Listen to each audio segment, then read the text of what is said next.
Hello everyone. आज हम बात करेंगे सप्लीमेंट्स के बारे में।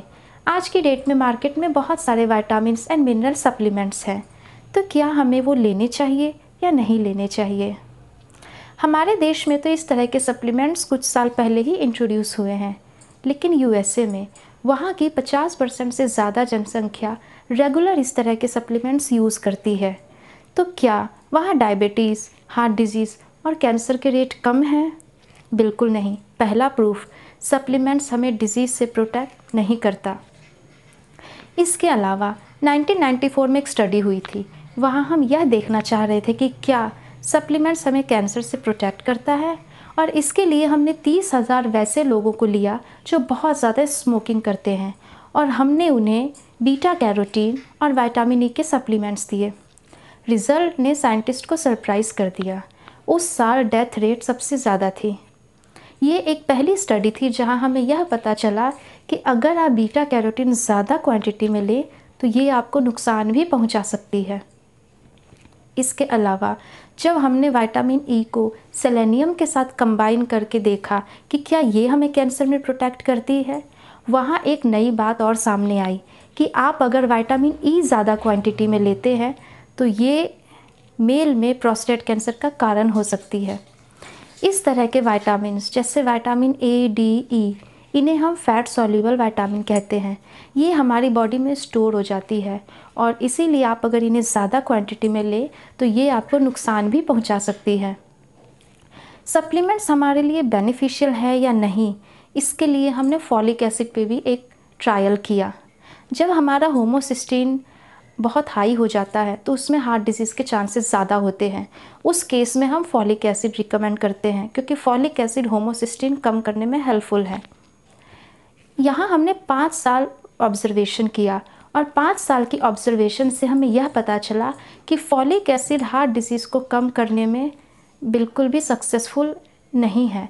मतलब इससे कोई फ़र्क नहीं पड़ता कि आप फॉलिक एसिड ले रहे हो या आप नहीं ले रहे हो।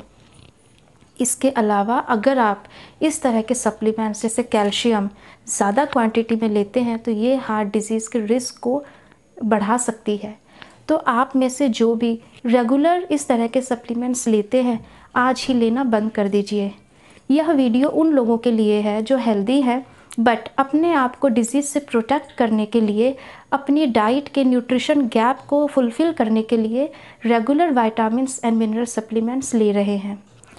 आप सप्लीमेंट्स तभी लें जब आपकी बॉडी में बहुत सीवियर डेफिशिएंसी है, जब आपको डॉक्टर रिकमेंड करते हैं। जैसे प्रेगनेंसी में, वहाँ आपको कैल्शियम और आयरन लेना ही होता है, क्योंकि उस केस में आपकी बॉडी की डिमांड ज़्यादा होती है। जब आपकी बॉडी की डिमांड ज़्यादा होती है उस समय हमारी बॉडी की एब्जॉर्प्शन पावर भी ज़्यादा होती है, तो उस समय वो हमें कम नुकसान देगी, क्योंकि वो हमारी बॉडी में स्टोर ही नहीं होगी। बट किसी भी केस में सप्लीमेंट फूड को सब्स्टिट्यूट नहीं करता। तो आप अगर अपने न्यूट्रिशन गैप को फुलफ़िल करने के लिए सप्लीमेंट्स लेते हैं तो उसे आज ही लेना बंद कर दीजिए। इसके अलावा हम सभी को पता है कि इम्यूनिटी बूस्ट करने के लिए हमें विटामिन सी चाहिए, तो हम उसके लिए विटामिन सी के टैबलेट्स खाते हैं। हम सभी को पता है ऑरेंज में भी विटामिन सी होता है, हम उसके लिए ऑरेंज लेते हैं। बट हम यह सोच के टैबलेट खाते हैं कि वो हमें ज़्यादा mg विटामिन सी दे रहा है, बट क्या वो सारा का सारा विटामिन सी आपकी एब्जॉर्ब कर पा रही है आपकी body? Of course not. But जब आप 2 ऑरेंज खाते हैं, भले वो आपको 100 mg विटामिन सी दे, इस बात की गारंटी है कि वो सारा का सारा विटामिन सी आपकी बॉडी एब्जॉर्ब करेगी। इसके अलावा उस ऑरेंज से आपको फॉलिक एसिड मिलेगा, फ्लेवोनॉइड्स मिलेगा, एंटीऑक्सीडेंट्स भी मिलेंगे, वाटर मिलेगा, फाइबर मिलेगा, आपका गट माइक्रोबायोम इम्प्रूव होगा, एंड ये सभी चीज़ें साथ में मिलकर आपकी इम्यूनिटी को बूस्ट करेगी।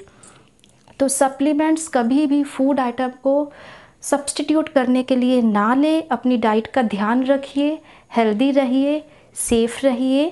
Thank you.